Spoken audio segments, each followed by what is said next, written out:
오늘 보실 하나님 말씀은 출애굽기서 4장 말씀이 되겠습니다. 지난주에 이어가지고 해방자의 뿌리치는 하나님을 뿌리치는 명령을 뿌리치는 그 모습을 두 번째로 보시기로 하겠습니다.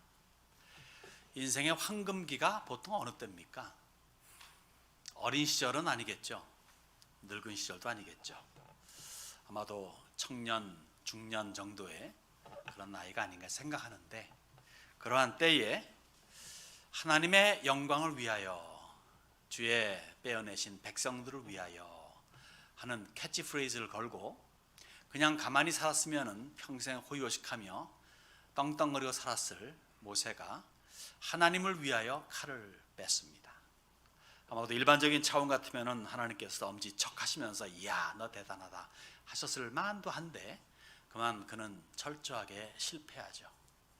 하나님을 위하여 했는데 하나님께서는 어떤 말도 없이 가만히 계십니다. 결국 실패해가지고 살인자가 되어서 도망자 신사가 되고 40년을 광야에서 보내는 그런 나그네 생활을 하게 되죠. 나이 80이 되었습니다. 더 이상 이제는 무엇인가를 꿈꿀 수 있는 나이가 아닌, 오히려 죽음을 기다리는 그때에 하나님께서 불타는 떨기나무 가운데서 부르십니다. 모세야, 모세야. 그리고는 말씀하시죠. 이제 네 때가 아니라 내 때가 왔다. 이제 가라. 네가 원하는 이스라엘 구원하는 해방자의 역할을 지금 준다. 그럴 적에 모세는 이러저러한 이유로 말미암아 거부하기 시작합니다. 뿌리칩니다. 제가 누군데 이 나이에. 그럴 적에 하나님께서 내가 너와 함께 한다. 모세는 또 반항합니다. 그래도요, 저들은 모를 겁니다. 하나님이 누구인지. 저는 어느 정도 알겠는데 저 사람들은 몰라요. 그럴 때 하나님께서 모세에게 이제껏 알려주지 않았던 당신의 퍼스널 네임, 이름을 알려주시죠. 여호와라고. 그러면서 나는 나야. 전능자 스스로 있는 나 하나님이야. 내가 너를 이스라엘의 장로들에게, 지도자들에게 보낼게. 그리고 바로에게 함께 가. 그러면은 비록 우여곡절이 조금은 있겠지만 내가 너희를 기필코 끄집어내어서 호탕탕하게 애굽에서 나오게 해줄게. 그런데 모세는 그럼에도 불구하고, 그렇게 거듭 약속하심에도 불구하고 이제 세 번째 또 거절을 합니다. 그들은요 안 믿을 거예요. 4장 1절에서 9절 말씀 제가 읽겠습니다. 모세가 대답하여 이르되 그러나 그들이 나를 믿지 아니하며 내 말을 듣지 아니하고 이르기를 여호와께서 내게 나타나지 아니하셨다리이다. 여호와께서 그에게 이르시되 내 손에 있는 것이 무엇이냐? 그가 이르되 지팡이니이다. 여호와께서 이르시되 그것을 땅에 던지라 하시매 곧 땅에 던지니 그것이 뱀이 된지라. 모세가 뱀 앞에서 피하매 여호와께서 모세에게 이르시되 내 손을 내밀어 그 꼬리를 잡으라. 그가 손을 내밀어 그것을 잡으니 그의 손에서 지팡이가 된지라. 이는 그들에게 그들의 조상의 하나님 곧 아브라함의 하나님, 이삭의 하나님, 야곱의 하나님 여호와가 내게 나타난 줄을 믿게 하려 함이니라 하시고, 여호와께서도 그에게 이르시되 내 손을 품에 넣으라 하시매 그가 손을 품에 넣었다가 내어보니 그의 손에 나병이 생겨 눈같이 된지라. 이르시되 내 손을 다시 품에 넣으라 하시매 그가 다시 손을 품에 넣었다가 내어보니 그의 손이 본래의 살로 되돌아왔더라. 여호와께서 이르시되 만일 그들이 너를 믿지 아니하며 그 처음 표적의 표징을 받지 아니하여도 나중 표적의 표징은 믿으리라. 그들이 내 이 두 이적을 믿지 아니하며 내 말을 듣지 아니하거든 너는 나일 강물을 조금 떠다가 땅에 부으라. 내가 떠온 나일 강물이 땅에서 피가 되리라. 왜 모세는 히브리 사람들이 믿지 않을까? 내가 하나님에게서 소명을 받고 너희 앞에 나타난 해방자다 라고 하는 것을 왜 믿지 않을까? 믿지 않을 것이다 라고 단정하고 있습니까? 안 믿을 겁니다. 그들이. 왜? 분명 40년 전에 있었던 사건 때문이겠죠. 여러분, 과거를 돌이켜보면은 어린 시절에 많은 것들을 다 잊어먹고 뭐가 뭔지 모르고 하지만 그러나 기억나는 것들이 몇 가지들이 꼭 있죠. 어린 시절에. 그런 식으로 모세에게 있어서는 40년 전에 그 사건이 아주 뇌리에 박혀있는 트라우마가 되어 있는 것 같아요. 분명히 얻어맞는 사람을 건져줬습니다. 그 다음날 그 사람이 또 누구랑 싸우고 있어요. 그래서 왜 너희 형제끼리 싸우냐 라고 하면서 중재자 역할을 하려고 하니까 어떤 일이 벌어지죠? 그 사람이 뭐라 그럽니까? 누가 너를 우리의 재판관으로 삼았지? 내가 어제 그 애굽 사람을 죽인 것 같이 나도 죽이려느냐 하는 이 말이 일파만파로 번져져 가지고 결국 그는 살인자가 되어서 도망자 신사가 된 것. 그 사건이 40년이 지나도 분명히 뇌리에 박혀 있을 겁니다. 그것이 아니었다면, 이것만 없었더라면 하는 생각이 많이 있었겠죠. 수십 년 동안에. 그러한 트라우마가 사라지지 않은 상태였던 것 같아요.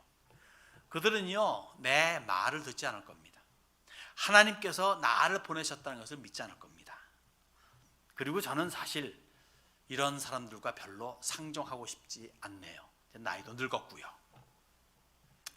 사실 40년을 광야 생활하면서 또 장인 어른 댁에서 뭐 독립한 것도 아니고 뭔가 40년 광야에서 웅크리고 있다가 무슨 세력을 키워가지고 다시 뭐 애굽으로 간다 이런 것도 아니고 그냥 장인 어른 댁에서 목동 생활로 더부살이를 수십 년 해보십시오. 젊을 때의 기백, 꿈, 의욕 등등도 다 사라지고 그저 오히려 부정적이고 소극적이고 그리고 맹목적인 의기소침한 그러한 사람이 되지 않겠습니까?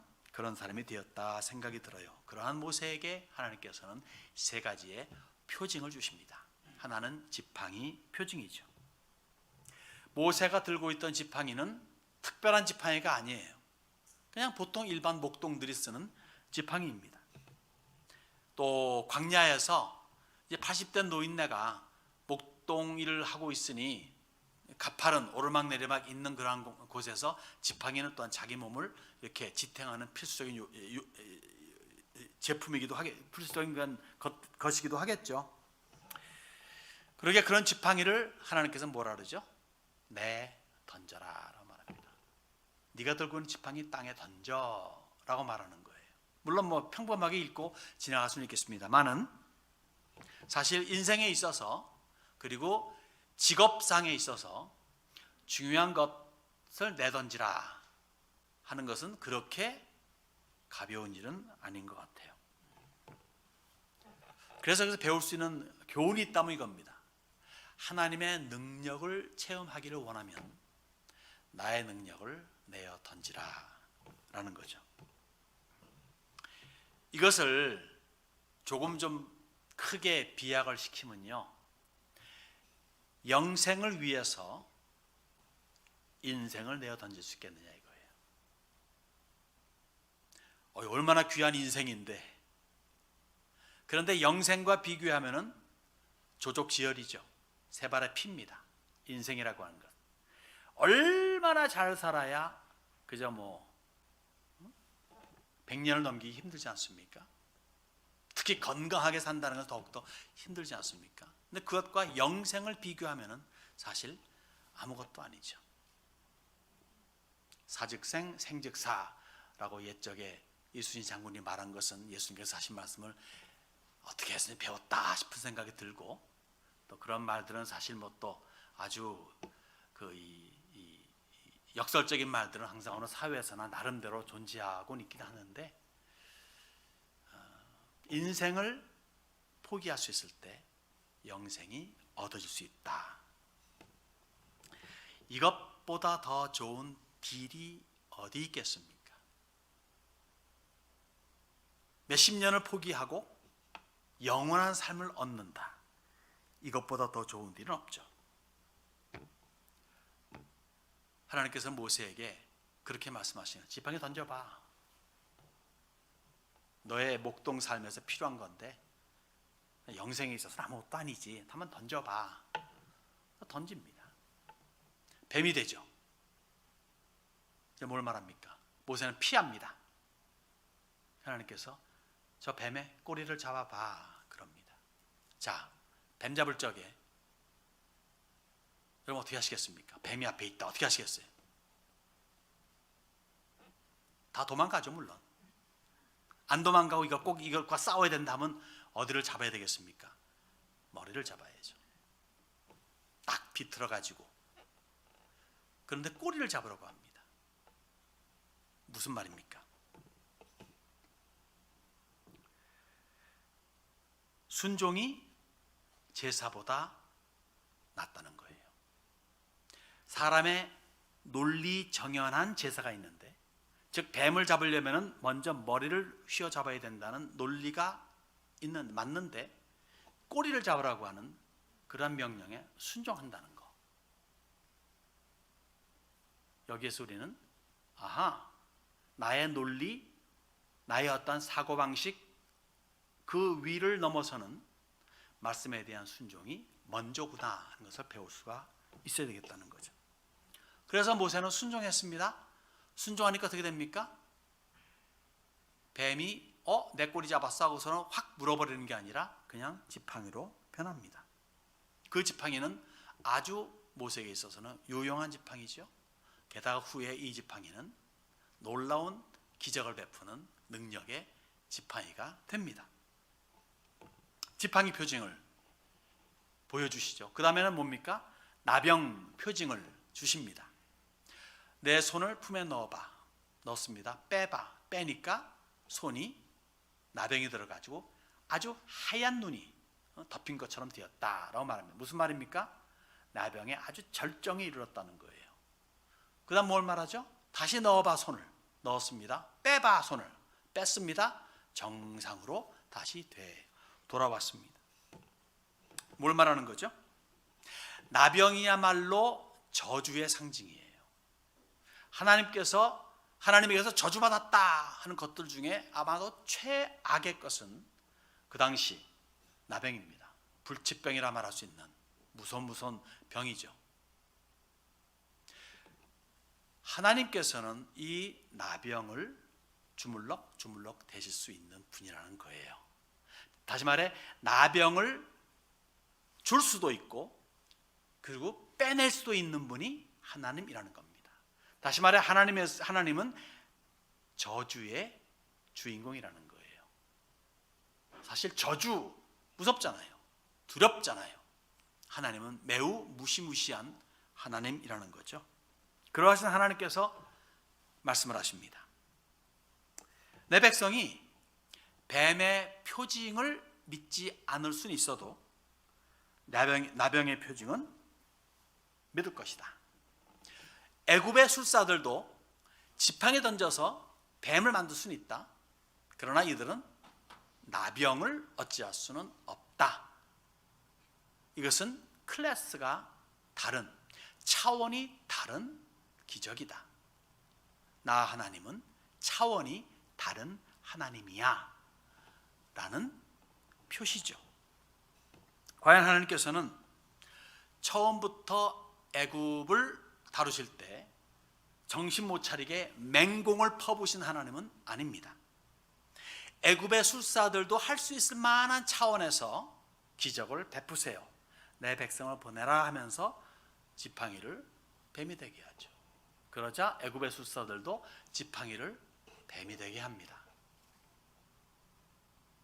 물론 같은 차원의 기적을 베풀었다지만은 급은 달라요. 왜? 모세의 지팡이가 술사들의 지팡이를 몽땅 삼켜 먹었거든요. 즉 우월하다는 거죠. 그때 바로가 마음을 좀 고쳐잡고 하나님의 말씀에 순종했더라면 좋았을 텐데 그렇게 하지 않았죠. 처음엔 비슷한 기적을 베푸시면서 우월감을 보여주셨지만 순종하지 않으니까 그 다음부터 점점 그 강도가 세집니다. 그래서 세 번째 재앙부터 10번째 재앙까지는 그 강도가 아무도 흉내낼 수 없는 무서운 재앙으로 임했죠. 그래도 말을 안 들으니까 결국 10번째 들어가가지고는 모든 난 것들의 처음 것, 장자 내지 가축의 첫 것을 다 죽이는 그러한 무시무시한 대참사가 일어나고야 맙니다.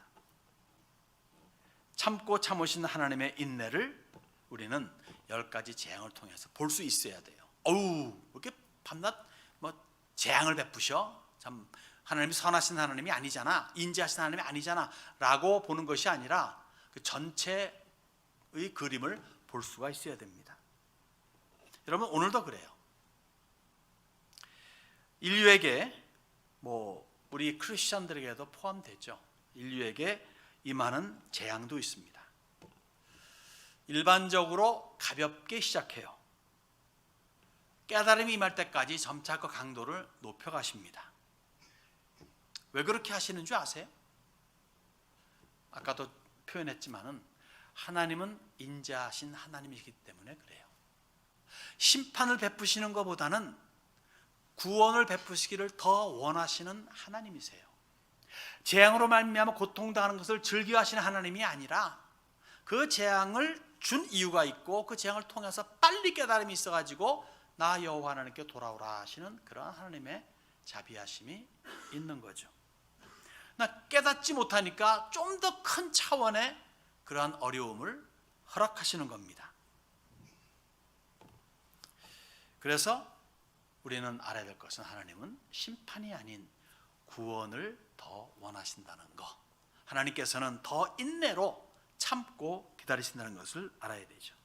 그러면 여기서 알아야 될 것이 있습니다. 요한계시록 보면 하나님의 끝내는 최후의 심판이 있죠. 무시무시하잖아요. 재앙들 보면은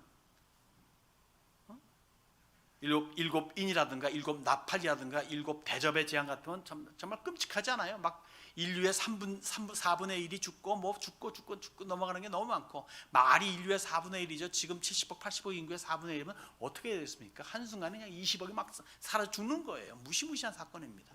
이 코로나 바이러스가 있어가지고 현재 250만 명이 죽었죠.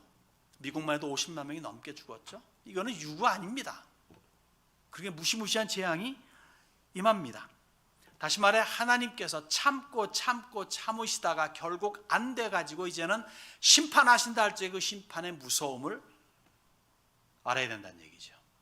그래서 마지막 심판 때, 백보좌 심판 때는 그 어느 누구도 변명할 여지 없이 그저 다 지옥 갈 수밖에 없는 것은 그만큼 참고 기다리셨던 그 결과이기 때문에 그렇죠. 오늘 열려있는 이때에 예수 앞에 나와 구원받는 사람들이 되어야 되는 거죠. 우리 주변에 아직도 예수를 모르는 사람이 있다면 그 마지막 심판의 때가 오기 전에, 마지막 그 생명이 끝나기 전에 예수를 믿는 그러한 사건이 있어야 되는 겁니다.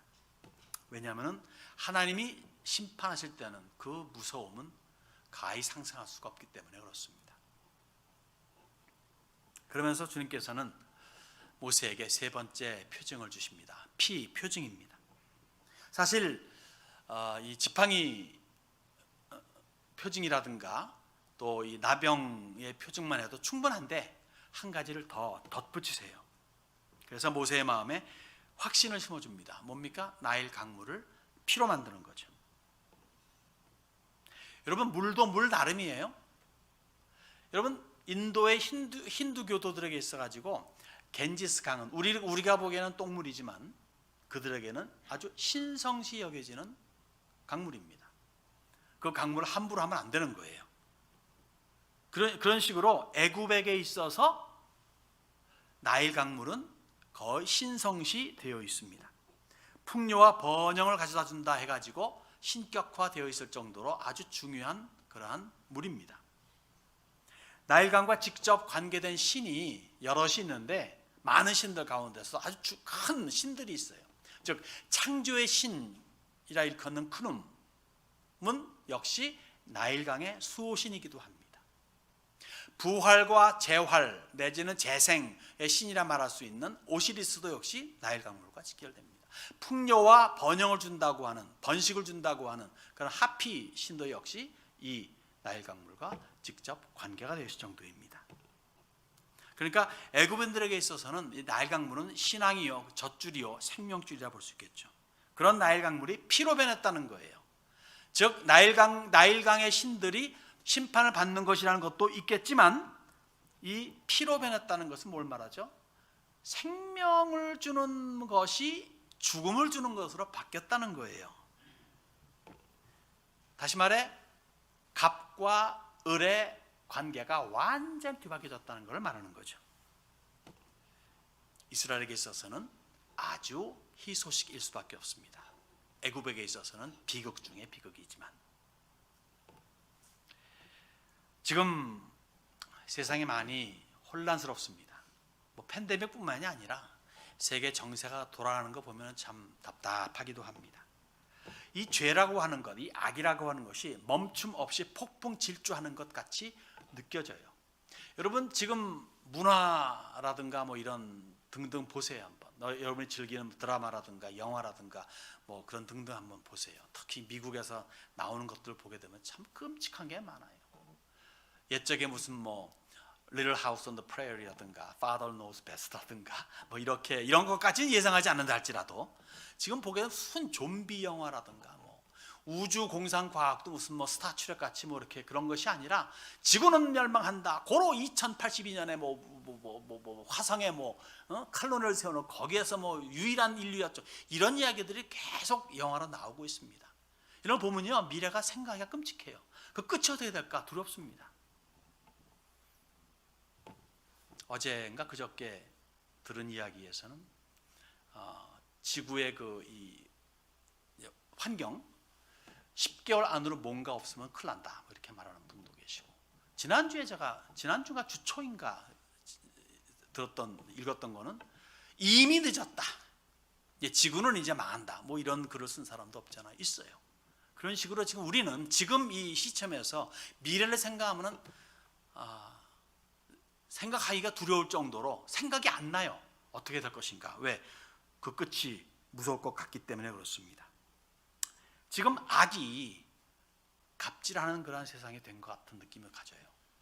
분명히 안 좋은 건데 그것이 버젓하게 괜찮은 것인 양 지금 둔갑해서 활동하는 것을 보게 됩니다. 한둘이 아니에요. 그렇지만 아십시다. 선이 분명히 결국은 이기게 마련입니다. 예수의 복음이 승리합니다. 하나님의 나라가 세워집니다. 이것이 피표징이 우리에게 보여주는 것이라 볼 수 있죠. 자, 이렇게 하나님께서 이 표징을 통해 가지고 모세에게 확신을 심어주죠. 그들은 믿게 될 거야. 내가 이렇게 할 거니까.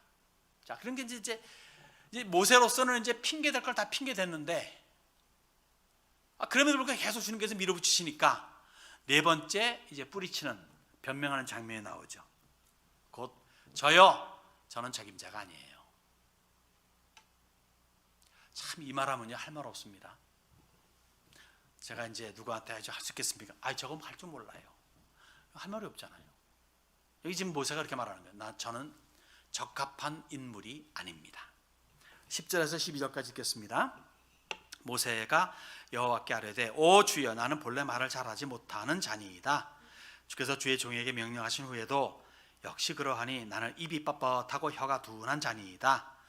여호와께서 그에게 이르시되 누가 사람의 입을 지었느냐? 누가 말 못하는 자나 못 듣는 자나 눈 밝은 자나 맹인이 되게 하였느냐? 나 여호와가 아니냐? 이제 가라. 내가 내 입과 함께 있어 할 말을 가르치리라. 네 번째 모세가 변명하는 것은 언어 구사예요. 제가 원래요 말재주가 별로 없어요. 하나님 아시지 않습니까? 40년 전에 제가 말 한마디 했는데 그게 오해가 돼가지고 제대로 인식시키지 못해가지고 이렇게 오해를 받아서 이렇게 도망 나오고 이제 40년까지 지내지 않았습니까? 라는 식입니다. 뭐 사실 지도자가 되면 뭐 일국의 대통령이나 아니면 어떤 단체의 회장이나 뭐 일국의 대사라든가 이런 뭐 되면은 말 잘하는 게 좋죠. 저 언어 구사가 좀 안 되고 표현을 제대로 할 줄 모르면은 여러 가지 불이익을 당하기도 하고, 그 사람을 알기 전까지는요 여러 가지 불이익을 당할 수가 있습니다. 그래서 모세의 변명에는 타당성이 있어 보이긴 해요. 머리에 든 건 많은데 입으로 나오는 게 부족한 사람이 있긴 있잖아요. 이해가 되고 타당성이 있긴 한데, 그래서 하나님께서 맞장구 치시는 것 같기도 한데 그렇진 않아요. 그래, 네 말이 맞긴 맞는 것 같다. 그런데 내가 누구냐? 말 잘하는 거 못하는 거 사실 아니? 내가 그렇게 한 거야. 보고 못 보는 거 내가 그렇게 만든 거야. 똑똑해? 머저리 같아? 내가 그렇게 한 거야. 너 지금 그걸 문제로 삼냐? 그걸 변명이라고 하느냐? 그게 내 앞에 그게 통할 것 같니? 그러면서 계속하십니다. 모세야, 이제부터 내가 너와 함께하여 내 입에서 나오는 모든 말들을 내가 주관하겠다. 너는 입을 열어. 내가 그러면 너를 통해서 말할게. 이렇게 하나님께서는 아주 꼬주할미주할 말씀해 주시죠. 이것이 너와 함께한다는 의미예요. 하나님이 함께 하시면 된다는 거죠. 예수님께서 제자들에게 이렇게 말씀하십니다. 사람이 너희를 회당이나 위정자나 권세 있는 자 앞에 끌고 가거든 어떻게 무엇으로 대답하여 무엇으로 말할까 염려하지 말라. 마땅히 할 말을 성령이, 다 같이 성령이 곧 그때에 너희에게 가르치시리라. 누가복음 12장에 있는 말씀입니다. 즉 내재하시는 성령 하나님께서 직접 나라는 사람을 통해서 말씀하실 것이라는 내용이죠. 자, 베드로가 나면서부터 걷지 못하는, 그리고는 나이 40살까지 된 사람, 그 사람을 말씀 한마디로 고쳤죠. 내게 가진 것은 없으나 내게 은과 금은 없으나 내게 있는 것은 내게 주는 곧 나사렛 예수 이름으로 걸어라 하니까 그 사람이 두 발과 발목에 힘을 얻고 벌떡 일어나서 걷고 뛰며 찬미하며 그랬다지 않습니까? 사도행전에 있는 말씀. 그러니까 어떻게 됩니까? 놀라운 사건이니까 사람들이 모여들죠. 모여든 그들에게 일장 연설, 설교를 쫙 합니다. 그 말 듣고 있는 사두개인들이 기분 나쁜 거예요. 잡아 가둡니다. 다음날 아침에 이제 산헤드린의 그 70명의 그 종교 지도자들과 또 뭐 이 동네 지도 장로들, 노인네들 그다음에 다 모여가지고 이제 힘문합니다. 너 왜 그런 짓 했어? 하니까 베드로가 말하죠. 기가 막히게 말을 잘해요. 할 말을 잃었습니다. 아니 제대로 배우지 못한 놈이 어떻게 저렇게 말을 잘할 수가 있기 없기. 그러니까 최고의 학문, 최고의 지식, 최고의 신앙을 자랑하는 기라성같이 모여든 이 무리들이 놀라하는 그러한 베드로의 언변에는 사실 비밀이 있는 거예요. 어떻게 그런 일이, 제대로 배우지도 못한 갈릴리에서 이렇게 낚시하던 그 어부가, 성경은 이렇게 답을 줍니다. 이에 베드로가 성령이 충만하여 이르되, 하나님의 성령께서 임하시면, 충만하면 그 누구도 당적할 수 없는 천하무적이 된다는 거죠. 베드로가 그렇게 됐다면 우리 모두가 다 그렇게 될 수 있다는 이야기입니다. 오늘도 이 말씀은 유효합니다. 하나님의 손에 붙잡힌 바 되면 불가능이 없습니다. 하나님께서 필요하다 싶으시면 뭐든지 하시고 필요하지 않다 싶으면 모든 것이지 다 버릴 수가 있습니다. 자, 욥을 보십시다. 우리가 새벽 예배마다 요새 매일마다 욥을 보지 않습니까? 동방 최고의 인물이죠. 가장 부자죠. 가장 지식이 많은 사람, 가장 존경받는 사람입니다. 기가 막힌 재앙이 맺고 모든 재산이 다 사라지고 그 다음에 자녀 10명도 한꺼번에 잃는 그런 큰 재앙을 당합니다. 게다가 온몸에 중병이 들었죠. 그때가 그의 나이 한 140세입니다. 나중에 회복된 다음에 하나님께서 곱절의 은혜를 주시잖아요. 그래서 양도 소도 뭐 7천 마리 있던 거 14,000마리 늘고 그 다음에 애들도 10명이 더 생기고 그러니까 다 곱절이죠. 그러니까 그의 나이도 곱절이 됐을 거다 생각하면은 140세에 이 나이가 이 재앙을 당했고 140세를 더 살았다 이렇게 볼 수가 있겠습니다. 근데 이 욥이 보통 우리가 알기로 어느 시대에 있었던 사람이죠? 아브라함과 동시대 인물이라 그러죠.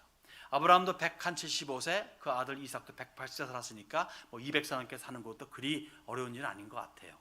어쨌든 간에 동시대 인물인데 아브라함이 하나님과의 대화 속에 무슨 사건이 벌어집니까? 75세의 명을 받고 가나안으로 왔습니다. 10년 지나 85세, 아이고 애가 없네. 그 사라는 10살 아래이니까 85세면 사라는 75세죠. 그때만 해도 가능성이 있는 것 같아요. 근데 하나님께서 99세 나타나시죠. 너 내년에 이삭 난다. 아브라함이 피식 웃으면서 아이고 무슨 뭐 다 죽은 몸인데 99세 나이입니다. 그리고 사라도 90세인데 무슨 애를 이미 끝난 거예요. 그 나이 때면은. 그러니까 70세 8세에도 가능한데 이제 90세 100세는 안 된다는 거죠. 마치 여러분들 애기 낳는 기간이 뭐 티네이저부터 해가지고 한 40 정도로 보면 40 이후부터는 힘들잖아요. 50 넘으면 거의 불가능이고 그런 식으로 이제 70과 90의 차이는 큰 거죠. 이제 끝났다. 그때가 바로 욥이 140세에 어려움을 당하고 그 이후에 140년 더 사는 동안에 10명의 자녀를 더 얻었습니다. 하나님은 불가능을 가능케 하시는 분이세요. 하나님의 뜻에 맞추고 순종한다면 그 어떤 것도 하나님이 원하시면은 다 되는 그런 기적이 베풀어질 수 있다는 거죠. 그래서 우리 성도는 불신을 거절하는 거예요. 모든 것을 가능케 하는 비결이 보다 성령의 충만함이죠. 그 성령의 충만함을 구한다면 불가능마저도 가능케 되는 놀라운 사건이 있다고 하는 것을 믿어 의심치 마시기 바랍니다. 네, 그렇습니다. 나는 적합한 사람이 아니에요 하는 그 모세에게 내가 너를 세운다. 내가 너와 함께한다 하시는 그런 하나님의 인내의 이 말씀을 주시는 거죠. 그러면 됐는데 더 한 번 버틴겨요. 마지막으로 뭐라고 말하는 줄 아세요? 저요, 저 별로예요 라고 말합니다. 13절에서 17절입니다. 모세가 이르되 오 주여 보낼 만한 자를 보내소서. 저 별로예요 라고 말하는 거예요. 모세가 더 이상 이제 하나님께 반박할 게 없어요. 할 말이 없어요.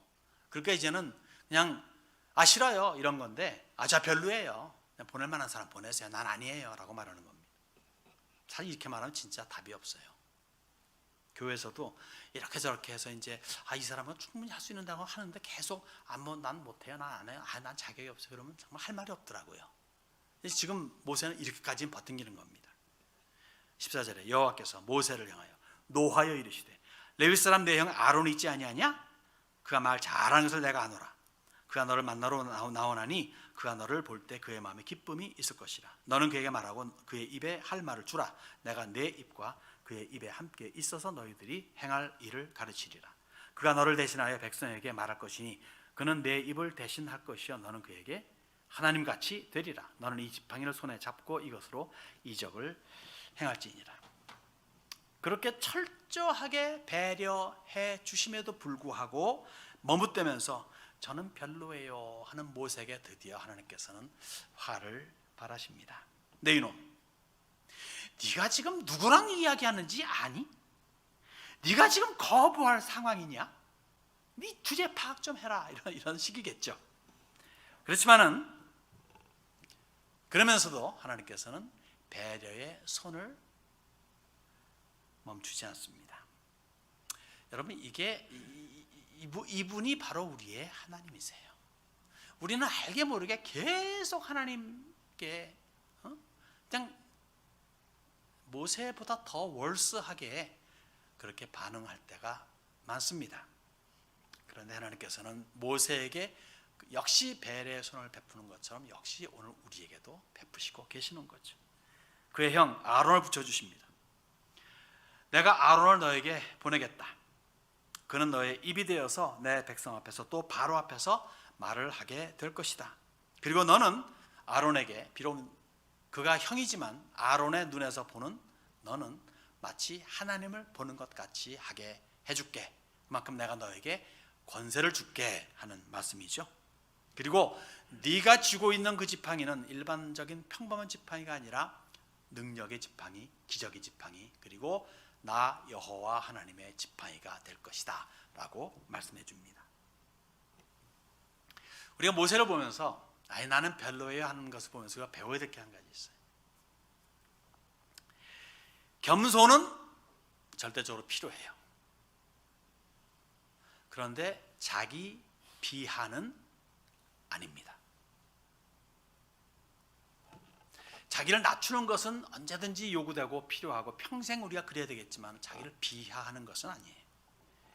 어떤 이유든 간에 자기에게 주어진 책임이나 그리고 사명을 거부한다면 그건 아닙니다. 자기 비하라는 것은 겸손이 아니라 오히려 반항이라 볼 수 있겠어요. 여러분, 나는 별로다. 우리 사람 사이에서는 그럴 수 있습니다. 그렇지 않습니까? 서로를 비교해 보면요, 별로인 부분들이 한두 가지가 아니에요. 심지어 내가 가지고 있는 이 부분이 대단한데 저 사람에게는 별거일 수가 있어요. 나는 이거 참 별론데 누구에게 있어서는 와, 당신 대단합니다 라고 할 수가 있는 거예요. 그렇지 않습니까? 여러분들에게 만불이 주어진다면 얼마나 큰 돈이에요? 근데 어떤 사람한테 그 만불이 만약 빌 게이츠라든가 뭐 워렌 버핏 같은 사람한테 들어간다면 그건 껌값입니다. 무슨 뜻인지 아시겠죠? 사람이 사람을 이야기하면은 별로가 있을 수 있고 대단한 게 있을 수가 있어요. 그러나 하나님 앞에서는 그 어느 것도 무엇도 별로가 없습니다. 다 특별합니다. 왜 특별합니까? 하나님께서 만드셨기 때문에 그래요. 하나님께서 만드신 거에는 다 목적이 있어요. 들에 피는 들풀도 우리는 그냥 잡초로 끝나지만 그런 하나님께는 다 이유가 있어서 만드신 거예요. 공사판에 저 큰 흙을 다 뒤집어 엎었는데 어느 날 보니까 요 끝에 그만 꽃이 하나 피었어요. 그것도 다 이유가 있게 주님께서는 하신 겁니다. 그 어느 것도 별로는 없어요. 평범한 것이 없습니다. 다 특별한 겁니다. 하나님이 만드셨다는 것은요, 절대적인 가치가 있어요. 왜요? 하나님은 절대자이기 때문에. 절대자에게서 나온 것은 다 절대적인 가치가, 사람이 만든 것은 다 상대적인 가치밖에 없어요. 때가 되면 다 없어지고 맙니다. 그러나 절대자에게서는 절대적인 가치가 있을 뿐입니다. 그래서 하나하나가 비교 불가의 가치가 있죠. 그래서 우리는 조심해야 될 것은 비교하는 가운데 우월감을 가지지는 마세요. 그러나 하나님 안에서 가치 있는 존재임을 알고 당당함을 갖춰야 됩니다. 다시 말해 자존심은 없지만 자존감은 가져야 된다는 이야기죠. 누구 앞에서든 무엇이든 간에 누가 앞에 있기 때문에 주눅 들어서 꼼짝 못하고 절절매다가 일로 돌아서 가지고는 또 누구의 뺨을 때리는 그러한 어리석음을 버리자는 얘기죠. 어느 한 영혼도 귀한 것이고 나 포함. 그러기에 같은 차원에서 존중하는 마음을 가지는 것. 그래서 다 같은 그러한 가치 있는 존재들이기 때문에 내가 나보다 상대방을 더 존중히 여긴다면 상대방도 역시 마찬가지로 나에게 존중해 준다는 것을 우리는 알아야 되죠. 그래서 나보다 낫게 여기라는 말씀이 우리는 성경에서 발견할 수가 있는 겁니다. 여러분, 내가 누군데 갑니까? 하는 자신감 제로의 모세에게 내가 너와 함께 하겠다는 형통을 제시한 주님은 모세의 계속적인 그러한 거부에도 불구하고 밀어붙이시죠.